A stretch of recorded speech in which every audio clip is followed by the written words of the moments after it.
భయపడ్డావా? నీ రంకు బయట పెట్టనని చెప్పాను కదే. నా జీవితం ఎందుకు నాశనం చేశావు? అవినాష్, నేను చేసిన తప్పే, నన్ను క్షమించు ప్లీజ్. నన్నేం చేయకు. నీకేం కావాలన్నా నేను ఇస్తాను. ఏం కావాలన్నా ఇస్తావా? తీరా నేను అడిగిన తర్వాత లేదనవుగా? ఇస్తాను. నీ తల నాకు కావాలి.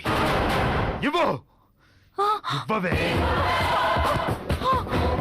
నీలాంటి ఆడదాని తల నరికి ముక్కలు ముక్కలు చెయ్యాలి. అది చూసి నీలాంటి నీచమైన పనులు చేసి ఆడవాళ్ళంతా అనుక్షణం హడలి చావాలి. ఇవ్వవే. ఇవ్వు. నీ తల నాకివ్వు.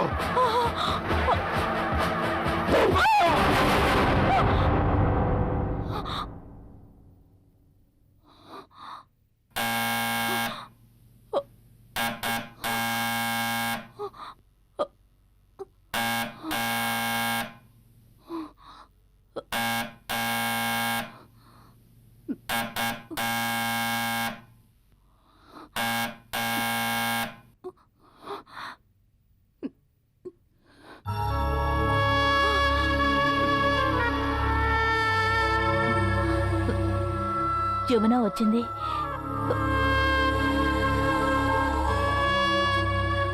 వీళ్ళకి ఇప్పుడు ఏం చెప్పాలి?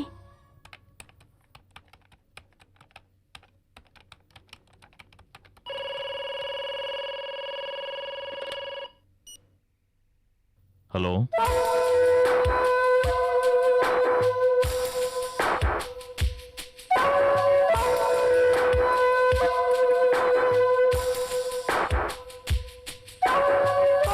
అలాగా, ఓకే.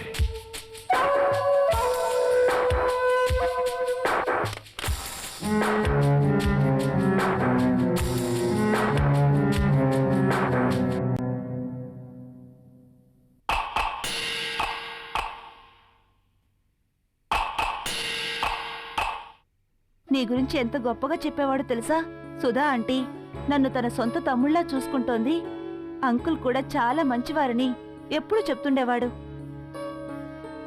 జమున, ఎన్ననుకుని ఏం లాభం? వాడి రాత అలాగుంది.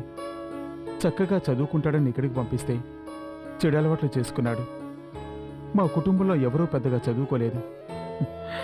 వీడన్నా పెద్ద చదువులు చదువుకుని పైకొస్తాడని ఆశపడితే ఇలా జరిగింది. వీడికి చదువు ప్రాప్తం లేనట్టుంది.